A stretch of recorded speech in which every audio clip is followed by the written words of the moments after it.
I flew to New Orleans for a weekend and walked with Ruby Bridges every step of her life.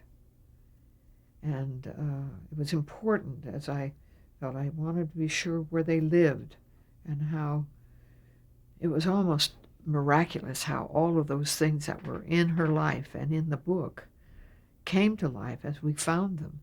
And we shot it in Wilmington, but it was in New Orleans that I had this walk where she lived in the projects, and the Baptist church, the little Baptist church that was so important, and the school, and the neighborhood. We walked for 2 days, and she just talked, and I absorbed as much as I could. And it was important because she needed to trust. It was like an audition, the same with Elizabeth. I auditioned for her. And again, no pejorative in that. I recognized it. I knew that it was important to her. And I knew that once I know that sense of transference of trust, it's a huge thing when you're dealing with somebody's life.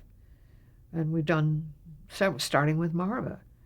You learn to have that front and center of everything that issues around a production. You can never lose the commitment to not betray the trust. That's just a part of how we feel about it. And so I knew that was happening that day. And by the end of the second day, I knew that I had her trust, and I knew that she was comfortable in giving it.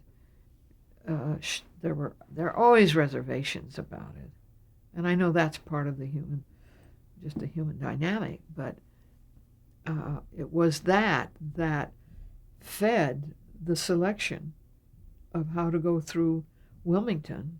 Had a good location guy, and find these locations that would really resonate authentically to what I had experienced with Ruby in New Orleans. Now, I was the only one that had taken that trip. Later sent Yuzan to New Orleans to get that same sense of place and time. And not a lot changes in New Orleans. That's why it's so historically gratifying. But we found almost the same configuration of the house in which Ruby grew up. There was a vacant lot, and then her grandparents. And we found that configuration, this huge lot where they played baseball and played their games, and Ruby grew up, and her father, and how they grew up and began to live in an integrated, although it was never without awareness, and it was never without discomfort. And the little church we found was practically the same one I had walked into in New Orleans. So there was a wonderful magic that it happens a lot on our films. We've been blessed. And when Ruby saw all this, she was just astonished that there was this ring, and this is now how many years later? Almost 40 years later. So the recreation of period and time and place was quite remarkable.